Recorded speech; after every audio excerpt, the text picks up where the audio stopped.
ভারতের রাজধানী দিল্লিতে প্রধানমন্ত্রী শেখ হাসিনার জন্য একটি রাজনৈতিক কার্যালয় চালু করা হয়েছে।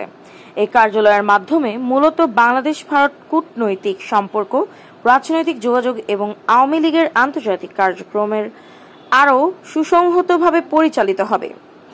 শেখ হাসিনা 1981 সালের 17 মে নির্বাসন শেষে দেশে ফেরার পর থেকেই দলের রাজনৈতিক কর্মকাণ্ডে সক্রিয় হন।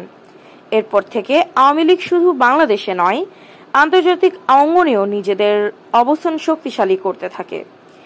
এরই ধারাবাহিকতায় বিভিন্ন দেশে আওয়ামী লীগের শাখা গড়ে ওঠে। দিল্লির নতুন কার্যালয় সেই নেটওয়ার্কেরই অংশ।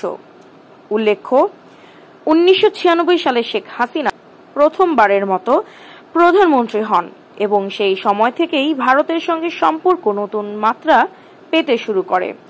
2008 সালে দ্বিতীয়বার ক্ষমতায় আসার পর দুই দেশের কূটনৈতিক ও রাজনৈতিক সম্পর্ক আরও ঘনিষ্ঠ হয়।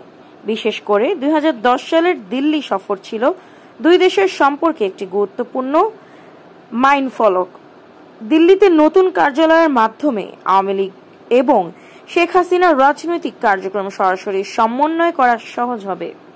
পাশাপাশি ভারতীয় রাজনৈতিক মহলের সঙ্গে যোগাযোগ রক্ষা, প্রবাসী বাংলাদেশিদের রাজনৈতিক সহায়তা এবং বাংলাদেশ ভারত সম্পর্ক উন্নয়নের ক্ষেত্রে এটি কার্যকর ভূমিকা রাখবে বলে আশা করা হচ্ছে। সংক্ষেপে, দিল্লির এই রাজনৈতিক কার্যালয় শুধু আওয়ামী লীগের আন্তর্জাতিক পরিসরকেই দৃঢ় করবে না, বরং দুই দেশের দীর্ঘমেয়াদী কূটনৈতিক সম্পর্ক নতুন মাত্রা যোগ করবে।